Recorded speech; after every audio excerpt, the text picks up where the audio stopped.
Today we're cooking every animal from Spongebob. What you might not know is that each of your favorite characters is based on a real-life sea creature. This is the wildest lineup of edible ocean animals ever assembled, and today we're answering the ultimate question. Which character from Spongebob tastes best? Starting with our most important Bikini Bottom character, Spongebob. He's ready and so are we, but we got a problem. This is a real sea sponge. The problem is, you can't really eat them. But fortunately, we have something even better. This is SpongeBob's house, a real sea pineapple. Sea pineapples are a real, live, edible marine organism. They're a delicacy in Asia and super rare to find them fresh like this. I heard that they also go by the name of sea squirt, and I can understand why. I'm gonna try slicing into this thing.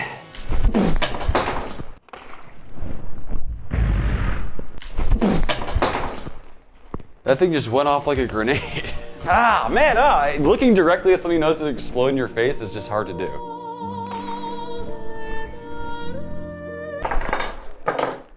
What just happened? Inside appears to be this strange, like, flesh sack. Oh, it just never ends, man. When will it stop squirting? And I'm really just gonna clean this off and we'll be back in a second. 12 seconds later. Cleaned up, it has this interesting looking flesh that's sometimes eaten raw, but also often grilled. Just doing my best here to develop some decent color and flavor. Honestly, at this point, it's looking very similar to gross, unrendered chicken skin, but it does have this almost charred, pleasant seafood smell to it. One thing I know for sure is that regular pineapple absolutely does not belong on pizza. But it's time to find out if that same rule applies to sea pineapple. I'm optimistic that this will have a similar flavor profile as like an anchovy, which goes incredibly well on pizza. I am still completely covered in sea pineapple. I think it's sea poop. Even I got shot. You see this thing on my shirt? It's so bad.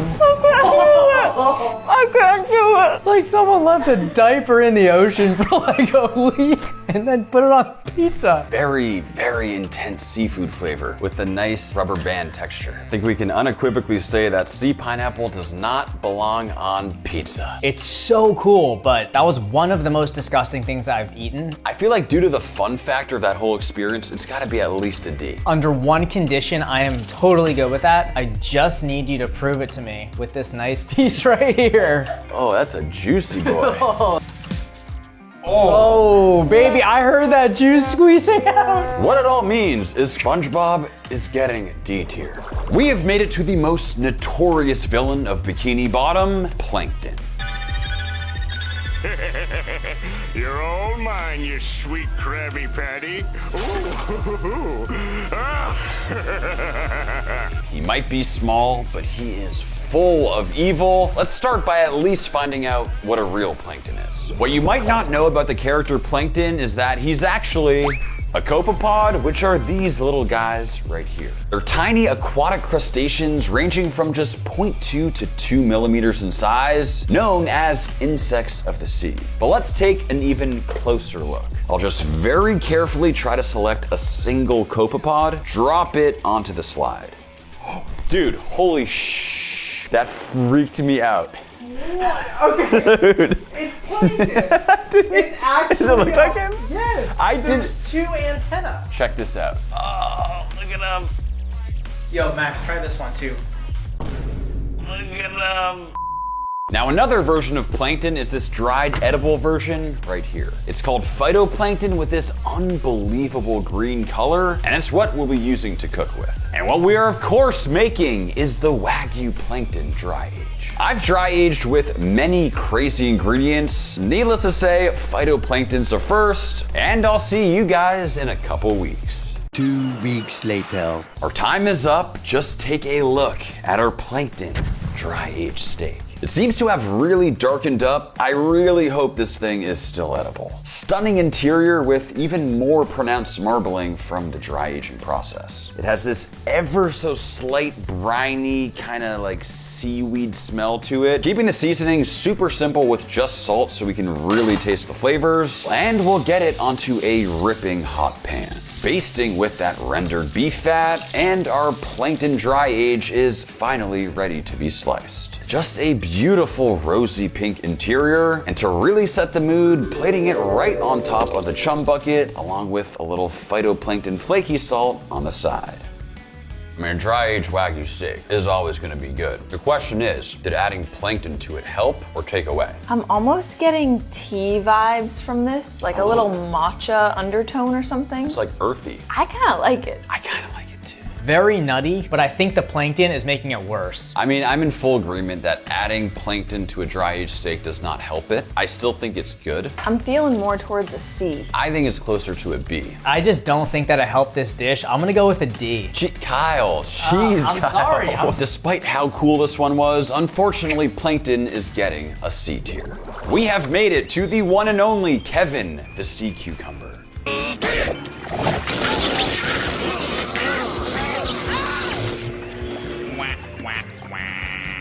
I have to say, Kevin is not always the nicest to Spongebob. I think it's time we get a little revenge for him by finding out if you can actually eat a sea cucumber. Believe it or not, this right here is a real sea cucumber. It has this absolutely insane wrinkly texture. It is currently dried out and hard as a rock, and it's even got a little bud. What's crazy is that sea cucumbers are real live animals that roam across the ocean floor, kind of like little caterpillars, filtering water as they go. They're honestly pretty cute. Now, because our sea cucumbers are on the bigger side, making them edible is apparently a 7-day process. The first thing we need to do is get them into water to fully rehydrate. Oh, Kobe. Okay, from here, I'll need to switch out the water every 12 hours, and apparently over the next 7 days, they should roughly 3 to 4x in size. But let's find out. I will see you guys in about a week.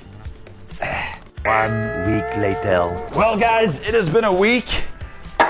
Just check out the size of Kevin. So right now they're still quite hard and crunchy, so the next step is we actually need to simmer them to tenderize. And we're left with our beautiful army of sea cucumbers. Okay, here's the thing about cucumbers on land. They taste way better when they're turned into pickles. The question is, does that same concept apply to the cucumbers of the sea? What we're doing here is turning our beautiful sea cucumbers into pickles. We'll add in our sea cucumbers. Next, we'll add the dill, the garlic, black peppercorns, and finally, we'll top it all off with the pickle brine. This has some sugar and just a bit of salt. I imagine these are already gonna be quite briny.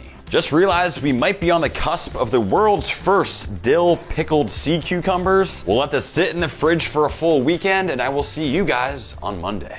3 days later. And just like that, finally, our pickled sea cucumbers should be done. I mean, it smells exactly like dill pickles. I give you a dill sea pickle. From here, there's only one thing left to do. Yes, we are of course making fried sea pickles. We'll chop them up into perfect little pickle medallions. The color is spot on, though I will say it's almost like rubbery. So we go into the wet batter, next the cornmeal dry, and finally we fry. And that should be perfect. Ooh, I can tell they're super crispy. Gonna hit them with a little Old Bay, give them a toss, and these came out looking surprisingly perfect. Served next to a creamy Cajun sauce, it's time we find out how Kevin the Sea Cucumber really tastes. Fried, pickled Kevin the Sea Cucumber. Really weird. But it's not bad. The interior is kind of chewy. A little gummy, but it tastes like a dill pickle. I was really just expecting a very like crunchy texture. Well, guys, here's the real question. It's a thickle, wow, it's so firm. Wow. Thank you. I want to break my teeth on it. Oh. Whoa, Jesus, what the heck is that, bro? I freaking ate that. I like Kevin in that form. You know what this is like eating? A freaking bouncy ball. Like, it literally bounces. Clearly, in straight pickle form, no bueno. I don't think it should be an F because the fried version wasn't terrible, but I also think it should be a D. Agree. I'm good with D. What it means is Kevin, the pickled sea cucumber, is getting D tier. We've reached perhaps Bikini Bottom's most iconic character, Squidward. I'll bet they won't have it. Wow, they have it! Canned bread! This town is great! There's just something about Squidward that I absolutely love, and you already know I'm gonna try to find real canned bread for this one. Let's give it a shot. So believe it or not, Squidward is actually an octopus. But sadly, this guy's a little small. But this Squidward is a lot more like it. Check out the freaking size of these tentacles. Just absolutely massive with those wild looking suction cups. From here to our simmering water, we'll add in all of our beautiful aromatics, keeping the heat low to allow that tough flesh to break down. While that cooks, believe it or not, what I have in front of me is actual canned bread. Needless to say, I had no idea this was a real thing, and I am dying to see what it looks like. It's a nice looking spongy, almost moist interior. This is kind of blowing my mind right now. What's crazy is it looks and slices exactly like normal bread would, and it somehow looks super moist and tasty. Texture is amazing. It has this really nice chew to it. It is a little bit bitter, kind of like a molasses undertone. Toasted up with butter, I feel like this would be out of this world. So that's exactly what we're gonna do. In with our canned bread to toast it up. My plan is to use these as the base of our octopus dish, and that is the color we're looking for. And just like that, our octopus should be done. Woo-wee! This thing is looking like an alien. And after that long, low and slow cooking, this octopus is extremely tender. You can just see how easily my knife is sliding through. You can see that unique jelly-like texture on the outside. It looks weird, but that's where you get so much flavor. In with our beautiful Squidward tentacles. And now we're just essentially hitting it with a quick marinade. Oil, parsley, garlic, shallots, chilies, and lemon is a vibrant and fresh combination that just works so well. And it's time to grill. Remember, our Squidward is already fully cooked at this point, so really all we're doing here is developing color, leaving us with the perfectly charred and crispy exterior that makes grilled octopus so great. Lemony cream sauce will glue our toasted canned bread to the plate, more teardrops of sauce, followed by a spiral of sliced octopus. Paired with a whole Squidward tentacle, at least visually, I'm actually very impressed with how this one came out. I don't think I've been more excited to try a loaf of bread in my entire life. It looks pretty cool. Look at that flow. Let's taste Squidward. A little bit of that Squidward, a little bit of that canned bread on there.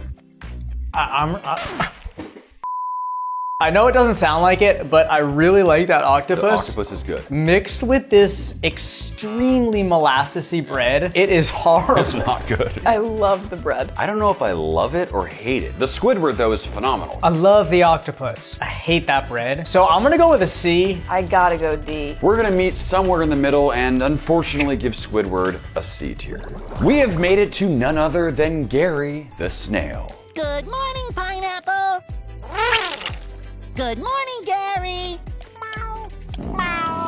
As you guys know, I love cats, so Gary has always had a soft spot in my heart. He may be a man of few words, or you might even say a snail of few meows, but either way, let's cook. This right here is Gary, aka a sea whelk, and as you can see, it is absolutely massive. Flown in live all the way from Japan to preserve freshness, these sea snails have a beautiful shell and super meaty flesh. I'm really curious how they compare to regular escargot. And I just noticed this, those are the little antennas. Do you see that? His little eyes there. And if you look close, there's even a barnacle. Did somebody say barnacle boy? No. The outside seems to have all sorts of stuff growing off of it, so the first thing I'll do here is give it a nice brush to get it all cleaned up. Okay, so this next step is very important. The best way to humanely cook these is to shock them in extremely cold salted ice water. A few moments later. It's been 15 minutes, and now they're ready to be humanely cooked. Lemon, salt, and we'll bring to a boil. These are a super premium seafood, so the key is to avoid overcooking because they'll easily turn rubbery. And I'll do my best to remove the meat. So I believe this end spiral is mostly just internal organs that we'll discard. There's this flap situation I'm also going to kind of remove, leaving us with just that clean, thick leg muscle, which should be exactly what we're looking for. And just take a look at that clean flesh. It kind of reminds me of like a scallop. To finish, we'll get it in a pan with some butter. Adding in our chopped Gary with garlic and white wine, finishing with parsley and lemon. These look and smell smell absolutely unreal. Now, because Gary is also SpongeBob's alarm clock, we're trying something different with this breakfast. I have no idea if Snail Benedict should be a thing, but I'm ready to find out. It's creamy and savory and full of flavors that in theory should go well with snails, so topping with a poached egg and hollandaise sauce. I give you a Gary Benedict that I'm hoping will do him justice. Everybody give me your best meow. No, dude, mine definitely sounded the most like an actual cat. I'll let you guys be the judge. Let us know down in the comments. I think Sophia's is pretty good. Gary's Eggs Benedict. Dude, this snail is huge. It's a big boy. So good. Normally with snail, you sometimes get a little bit of sand or a crunchy bite, but this, there's so much interior meat and we really clean them out. It is so good. It's like conch meat. In the realm of octopus, conch. I'm at an S. Easy. 100% an S. Wow, I think I could go S too. Out of nowhere, Gary the Snail makes it to S tier. We have made it to King Jellyfish.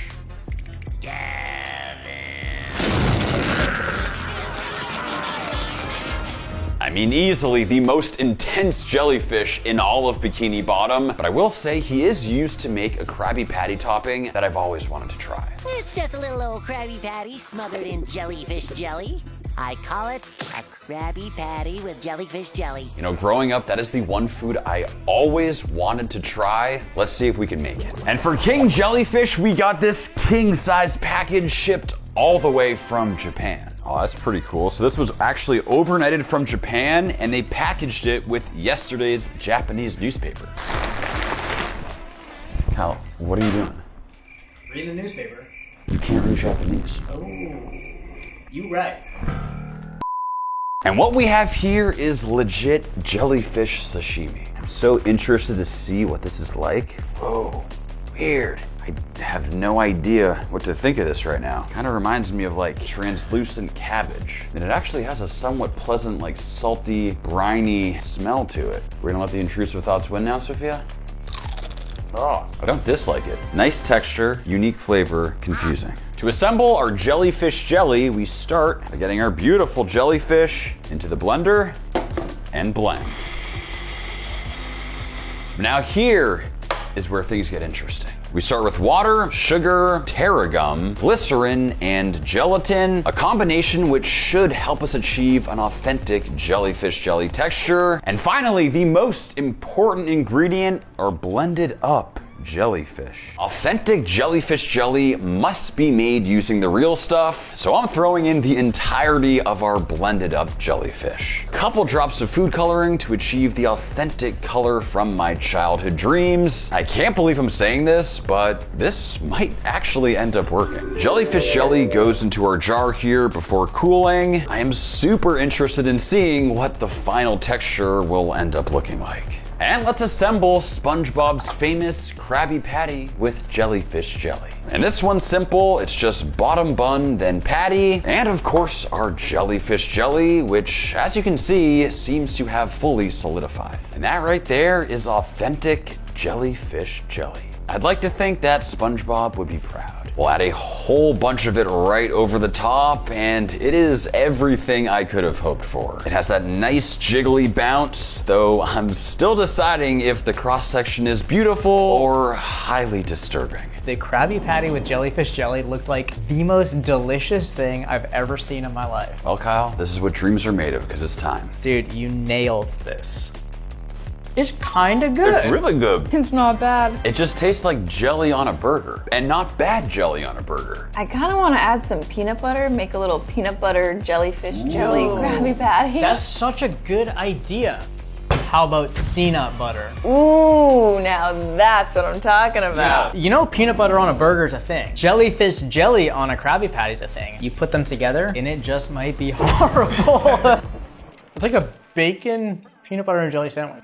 Wait, hold on. We need to taste the jellyfish by itself. Jellyfish jelly, peanut butter, and raw jellyfish. really strange. It's almost like elasticy, but chewy, and it bursts too with juices. I was gonna give it a shocking C. That burger with that jelly was pretty good. I liked it. Before we brought out all those additions, the first bite wasn't bad, which is what we were cooking. I think a C is fair. Agree. Krabby Patty with jellyfish jelly is getting a C tier. Next up, the Bikini Bottom supervillain who always seems to get the short end of the stick, Man Ray. Fools, prepare to be eradicated. You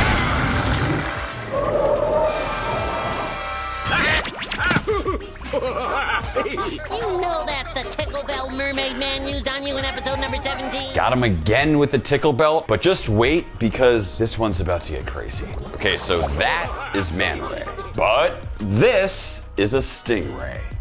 And it is a big boy. I mean, this has easily got to be one of the craziest whole animals we've ever seen on this channel. We have these epic flowing wings on either side, just this insane, almost dragon-like backbone, that distinctive long tail, and of course, that highly venomous spine. We have this massive, like, ear duct situation and the craziest looking eye. You'd think the skin would be like sandpaper, but surprisingly, it's actually pretty smooth. And it is finally time we slice into this thing. Whoa, whoa, whoa, hold up. We got your real life tickle belt. Like what Man Ray used? Are you sure that is that real? Ooh, oh, that's cold. So this is a real life childbirth simulator. This is gonna simulate what it will feel like when you give birth. Dude, this is not cool. So I'm supposed to break this down while I have this on my body? Whoa, whoa, whoa, whoa, whoa, whoa, whoa, whoa, whoa. All right, it's on 1 out of 30. Yo, this is what happens if you have twins. Dude, stop! Ow, ow, ow! So the challenge is you gotta fillet this thing while essentially giving birth to twins, triplets, quadruplets, quintuplets. I'm going all the way up. Essentially, what we have in front of us is 4 fillets. There's two. Oh, ow, Kyle, ow! There's 2 on the top and 2 on the bottom. I'm not gonna act like I really am a master at this. Just if you're gonna do it, start low, okay? All right, we're low. This is like an amount that I can get behind, Kyle. Just leave it there. You're at like water breaking stage. Dude, I don't think anybody's simulated childbirth while breaking down a freaking stingray. Yo, this is a world's first. Basically just peeling away that top fillet from the bones down below. We're almost there. Last little final slice of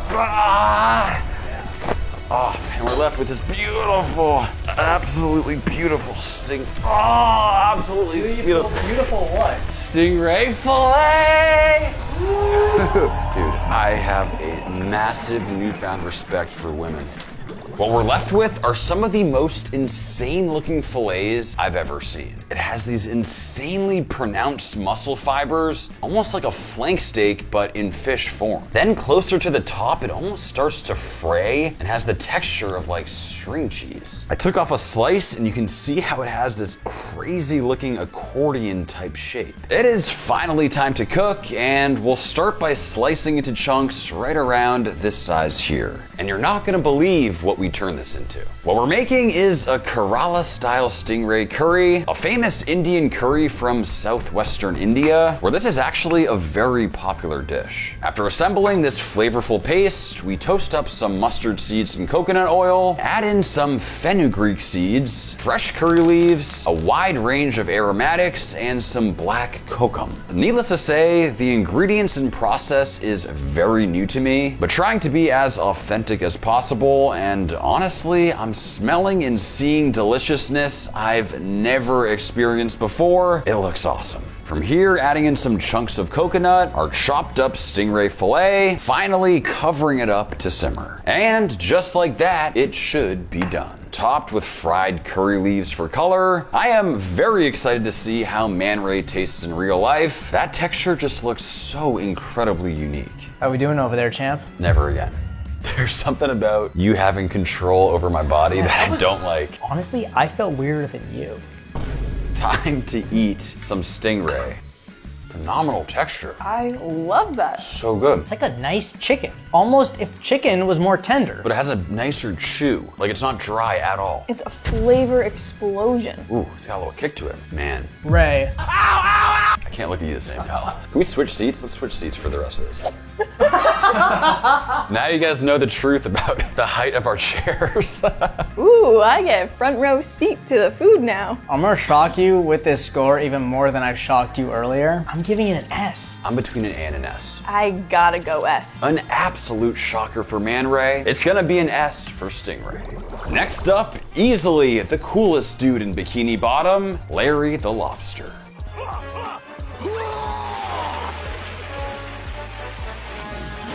You know, the concept of saving a fish from drowning underwater is a little bit wild, but either way, he's a beast. And this right here is the Larry the Lobster of Larry the Lobsters. I mean, he is a stud. I mean, Larry is debatably bigger than Cleo, which is crazy. Now, something my dad always taught me is that before you put down a lobster, always say thank you to it. Thank you, Larry. Kyle, we're gonna need a bigger knife.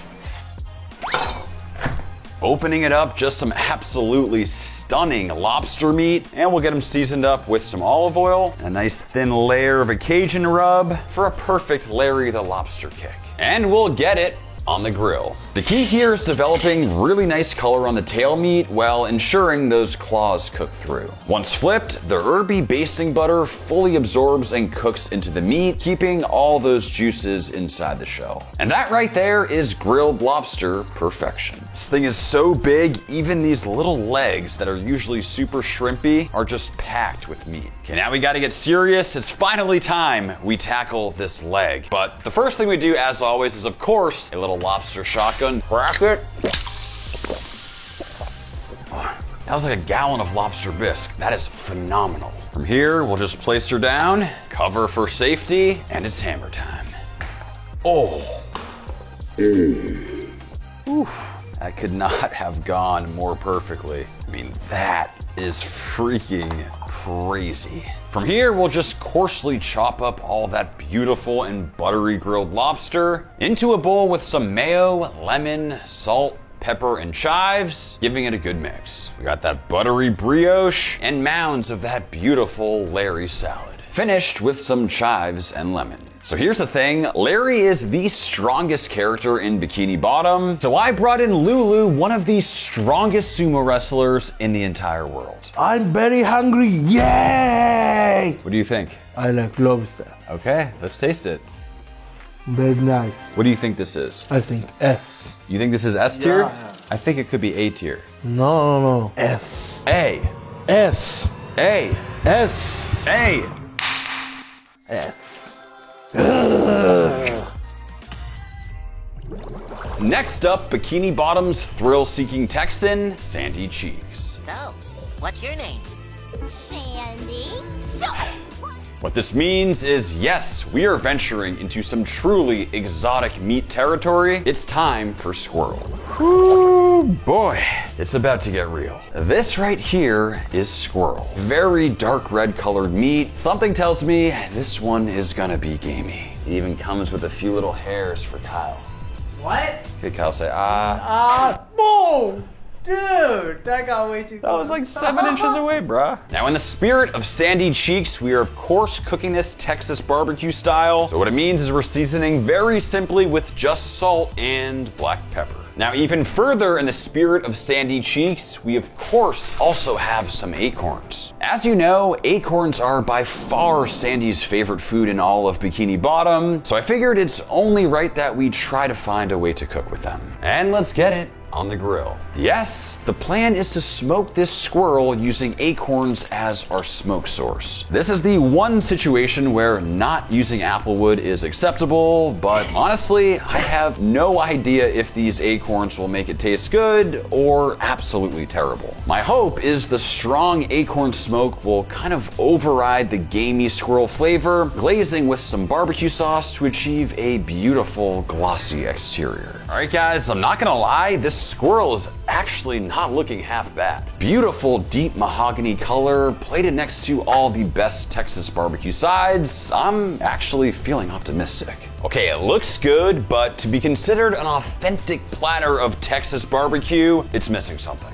And that would, of course, be the brisket. I think Sandy would agree that nothing ties together a Texas barbecue feast like some good old slices of juicy brisket. And with our plate fully loaded, let's see how it tastes. Smells like a great Texas barbecue platter. Speaking of Texas barbecue, you have got to try Max Jerky's Texas barbecue flavor. It is by far the most authentic barbecue jerky you will ever have. Also, use code SpongeBob25 for 25% off of everything at maxjerky.com. We really appreciate the support. I'm not gonna lie, guys, this was by far the most difficult video we've ever made, but your support is the reason we're able to make stuff just like this, so it means a lot, and hope you guys check it out. I'm gonna go for Sandy's cheeks.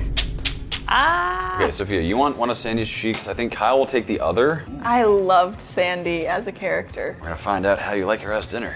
Dude, I ate squirrel once before and I gagged. So this one's different though. It's been slow smoked to perfection with acorns. It really doesn't look bad. There's a hair. Dude, mine is covered in hair. Just ignore the hair. Not bad. This is way better than last time. That squirrel is pretty good. Oh, it hit you. Oh yeah. The texture kind of turns to like a mushy pate really fast. It's a very lean, wild tasting animal. You know what it tastes like? It kind of tastes like how I imagine Kyle would taste. You know, he has really that lean build. And Max kind of liked the squirrel, so I take that as a compliment. I was thinking it's between a C and a D. It kind of surprised me to the upside. I'm giving it an F+. I gotta go F. Really? I thought it was a very solid D, borderline C. What it means is Sandy Cheeks is getting an F+. We have made it to Barnacle Boy. Your pipsqueak is getting cold. Shall I feed you? Feed this, old man. Just no respect around here. He may be old and washed up, but wait till you see what we got for this one. Believe it or not, what we have here are real, edible barnacles. These are gooseneck barnacles that are, believe it or not, a major delicacy, harvested from rocky intertidal zones in places like Spain and Portugal. They have a meaty, sort of leathery finger in the middle with all sorts of colors and shapes, then this crazy nail or talon-like head. Just absolutely absurd looking. You know what it kind of reminds me of? You know the guy's arm in District 9? See what I'm talking about? Okay, it is time to cook. First thing we gotta do is get this thing on. Just wish there were some superheroes that could help get this thing on. Mermaid Man! And Barnacle Boy! To the rescue! It wasn't even plugged in. Guys, we're good. You look like an idiot. I'm gonna go grab a Krabby Patty.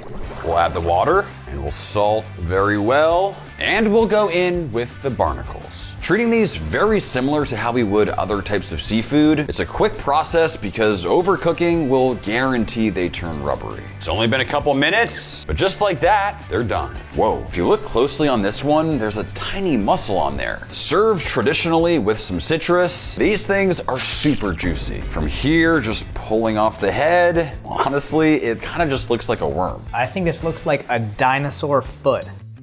Way softer than I was expecting. It's very briny. It's like a mix between the texture of clam and calamari. I feel like I just got a mouthful of ocean water. It's really salty. The more I eat them, the more I like them. I feel like this would be a good bar snack. Yeah, with like a glass of white wine maybe. It's a lot better with lemon, wow. I'm team gooseneck barnacle now. I like them. I like them too. I'm excited over there. I should. Did that hit you? Kyle, what's wrong with you? I'm at a shocking A. I think these punch way above their weight class. I agree. I think I'm gonna go B. I like them, but I'm not overly impressed. What that means, if we combine our scores, Barnacle Boy somehow finds himself in A tier. Next up, the one and only Fred the Grouper. My leg! My leg! My leg! That dude is literally always messing up his leg. Do fish even have legs? Let's find out. I give you Fred the Grouper, who officially takes the cake for the biggest whole fish we've ever had in this studio. This right here is a 43-pound grouper. And this thing is an absolute beast. Specifically, the head on this guy is just mind-blowing. Beautiful, almost yellow polka dots, an absolutely massive jaw, and take a look at his teeth. I mean, they look like they belong on a wolf or like a vampire. My leg! Now you might be wondering why we need a Fred the Grouper this big, and it all comes down to these fins. Believe it or not, the pectoral fins as well as the pelvic fins are technically the arms and the legs of a fish, which is exactly what we'll be needing for our dish. Then I'm gonna treat this like I would any other size fish and kind of just follow down the back strap with my knife. And let's see what we got. Oh, mama.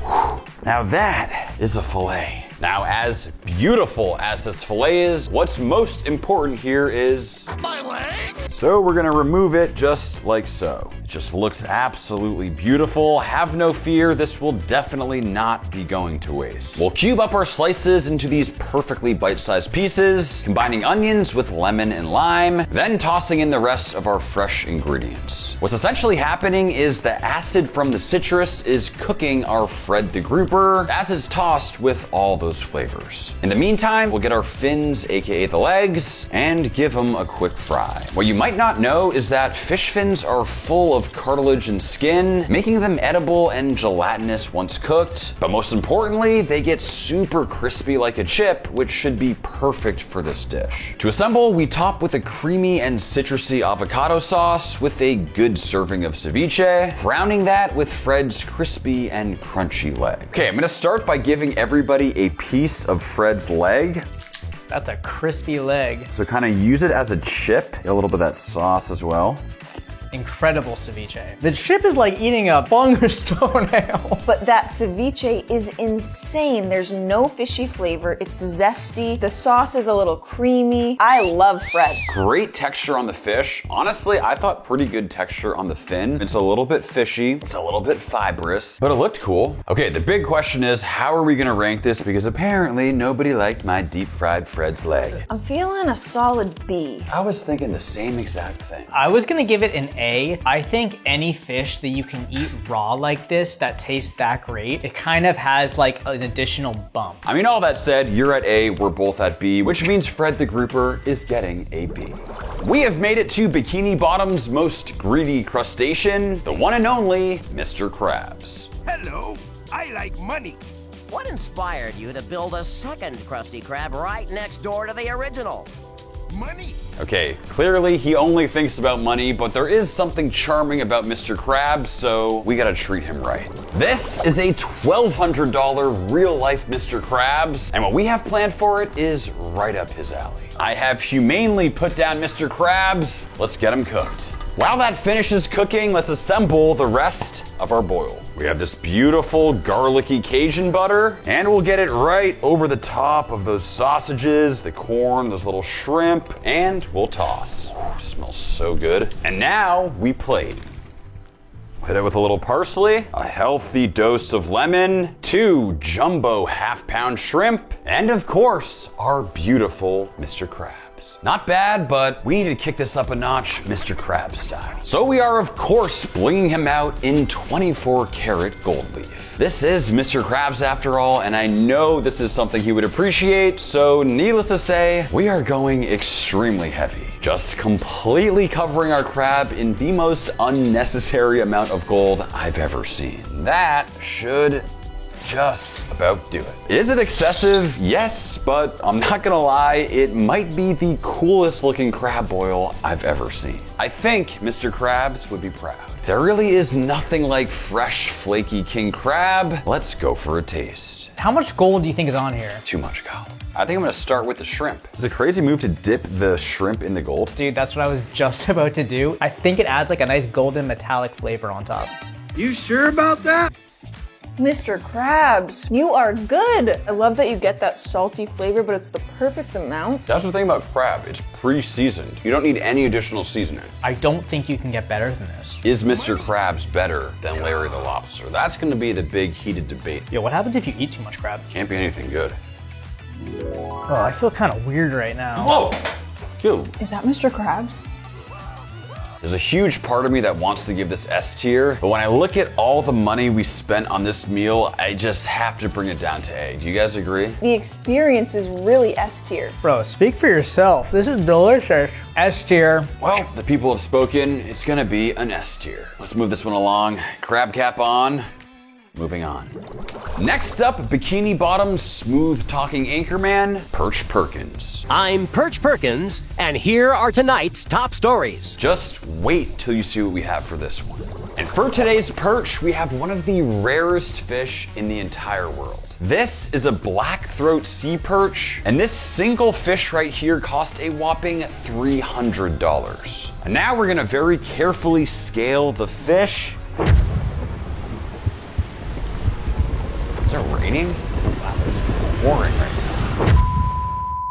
Welcome to Bikini Bottom Inquirer. Here's your host, award-wanting anchorman, Perch Perkins. A mysterious wave of disappearances has shaken Bikini Bottom. Multiple residents, including Spongebob SquarePants, have not been seen since earlier today. I'm Perch Perkins, you stay classy, Bikini Bottom, and remember, don't fall for anything that seems too good to be true.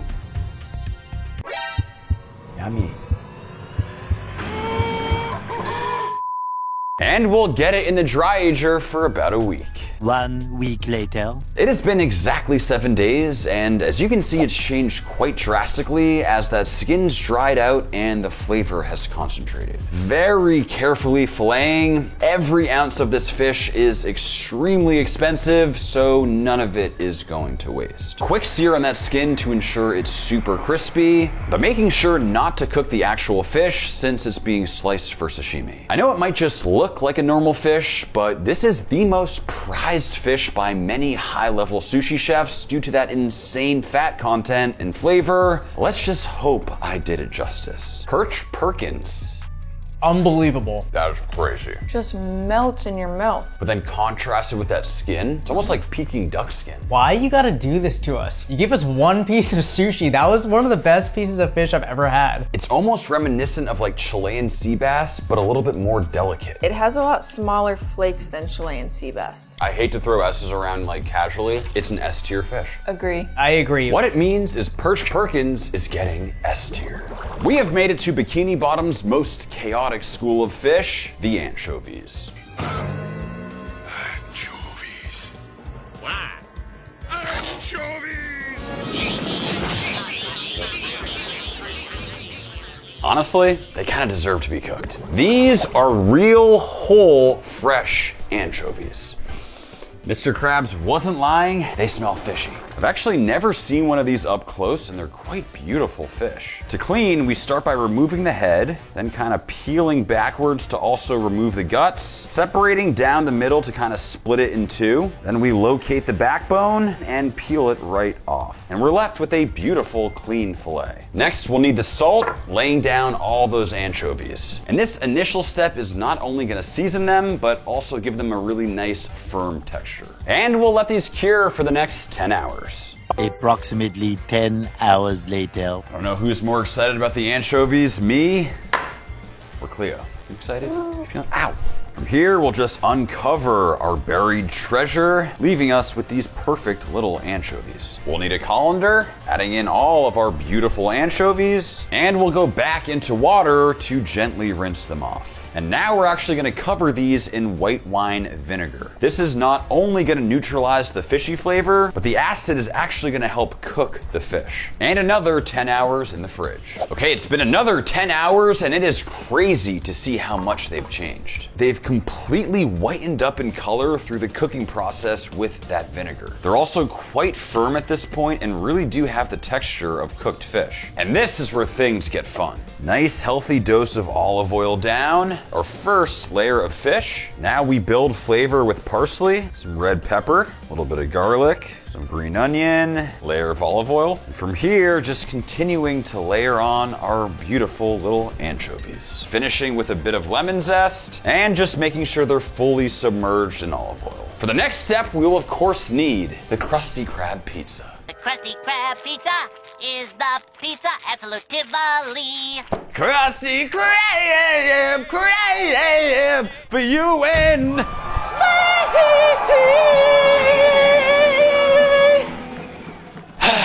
Okay, so based on the official Spongebob website, this is the exact pizza box, and the pizza itself is very specific. Again, according to the official website, it's 1, 2, 3, 4, 5, 6, 7 pepperonis, as well as 7 mushrooms. And now we finally get to add what we worked so incredibly hard for. And just like that, our anchovy-topped Krusty Krab pizza is finally ready to eat. All right, guys, the Krusty Krab pizza. It's the pizza for you and me.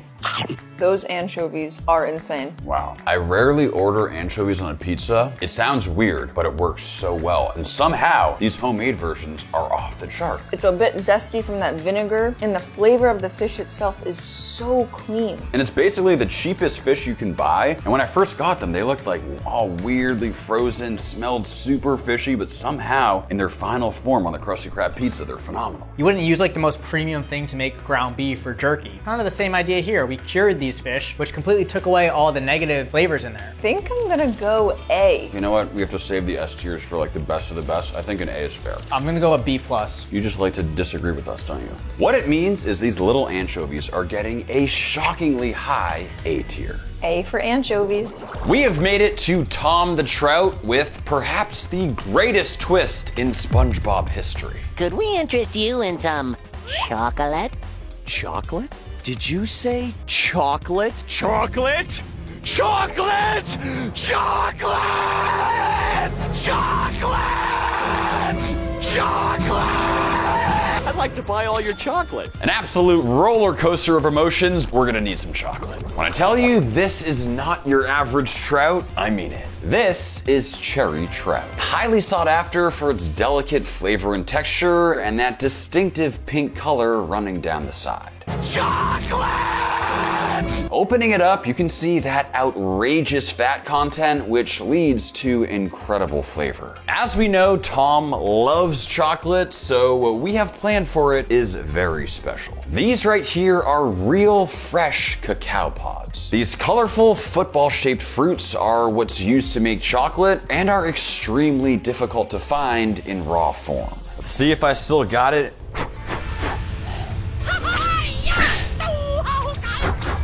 Just take a look at this absurd looking fruit. Needless to say, at this point, it looks nothing like chocolate. Honestly, it looks like an alien. Just feel like I have to treat this like an ice cream cone. I'm going for a bite. Wow. So basically there's two components here. There's that sweet outer flesh that honestly reminds me of a lychee. Then once you get through that, you're left with this little nut, which if you cut into, leaves you with this beautiful purple colored fresh cacao nib. Okay, fully in uncharted territory here because now we're actually gonna try blending these all up. This should all make sense in a bit. We've made just this absolutely absurd looking paste. Color-wise, it's sort of reminiscent of chocolate, I guess. Let's see how it tastes. It's actually kind of good. Bear with me, guys. For our next step, we are going to completely cover Tom the Trout in our paste. Now this might sound crazy, but there's actually some thought behind this process. In order to make chocolate, you need to ferment the cacao, which is sort of similar to dry aging. So my thought is that through this process, we'll develop some chocolatey notes. I'm hoping this will lead to the world's greatest dry aged fish, but only time will tell. We'll get it in the dry ager. One eternity later. And just like that, our beautiful trout has been dry aged. I mean, that exterior looks like the surface of Mars. The outside is completely dry to the touch, but I can tell the flesh still has great texture. Carefully filleting like so, and just check out this fillet. I mean, this is quite easily the most stunning colored fish I've ever seen. To the naked eye, it's almost like fluorescent. Now we'll once again very carefully remove the meat from the skin and take some beautiful thin slices against the grain. To assemble, we have some freshly steamed coconut rice plated inside the cacao pod. That will top with our beautiful chocolatey Tom the Trout. Perhaps our most tropical plating of the day. If it tastes half as good as it looks, then we are in for a treat. Time for Tom the Trout. The presentation is beautiful. Yeah, seriously, that cacao pod, it's like the most beautiful fruit I've ever seen. Really good fish. It's slightly nutty, almondy. There's no fishy flavor on it. Zero. The texture is perfect. I will say it's not super chocolatey. But the nuttiness really did come through. That's an A for me. I mean, I think this could very easily be S tier, but given that it doesn't quite have the X factor, I do think A is fair. I'm good with an A. Tom the Trout getting a very solid A tier. We have made it to the Krusty Krab's most intimidating customer, Bubble Bass. Well, Bubble Bass, what do you think? This is pretty good. Only one thing. You forgot the pickles! Whew. I will make absolute sure not to forget the pickles, but trust me when I tell you the stakes could not be higher for this one, because the taste tester in this section is actually gonna be my girlfriend. And our Bubble Bass is an absolute stunner. Known as Suzuki or Japanese sea bass, this fish is highly prized and extremely fresh, shipped in all the way from Japan. However, I've never actually cooked one of these before, and the stakes are high on this one, so I really hope it ends up being good. Filleting to reveal this beautiful fillet, and what I'm attempting is a fried fish sandwich with a twist. Time to fry, but this is not your average fried fish. You may have seen tempura battered shrimp and vegetables, but for some reason I've never seen it in fried fish form. So in the spirit of this Japanese fish, that is what I'm attempting. That super unique thin tempura batter, now dripping even more of it onto the fish as it cooks for additional texture, and just like that, it's done. Notice all those ridges and pockets. These are what gives it that distinctive tempura crunch. To assemble, it's tartar sauce, lettuce, next our Bubble Bass fillet, a nice crunchy coleslaw, topping it off. I mean, it looks absolutely delicious. I really hope she likes it. Everybody say hi. Hi. Tempura battered bass.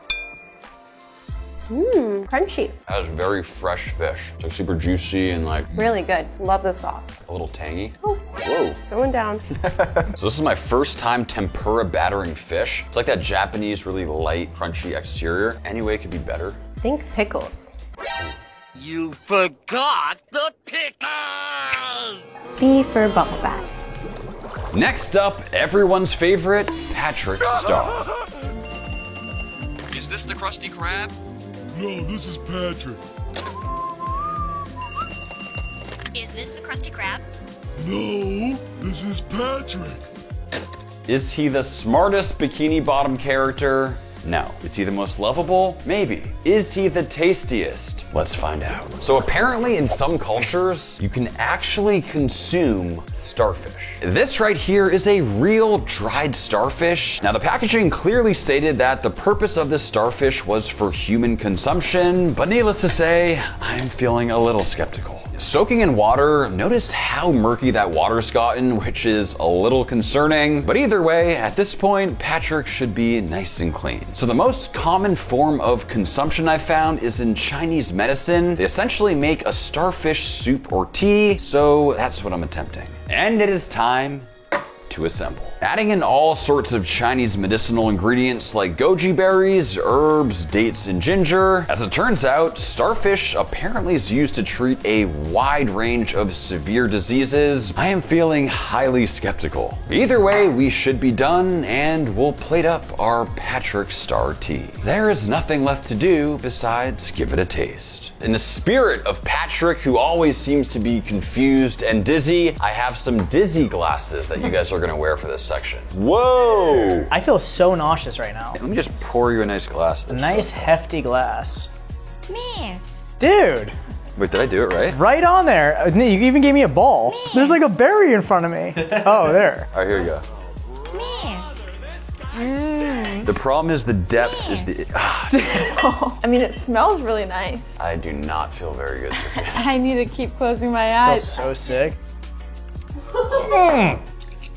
Tastes like fish water. It tastes like fish tea. Deep earthy tones. I love Patrick, but it's gonna be a solid F. Seriously? Yep. Probably gonna go F2, actually. That's terrible. I will agree with that F. Sadly, Patrick Star is getting an F tier. If you made it this far, thank you so much for watching. Be sure to use code SpongeBob25 to get 25% off your Max Jerky order. We appreciate the support, and we'll see you next time.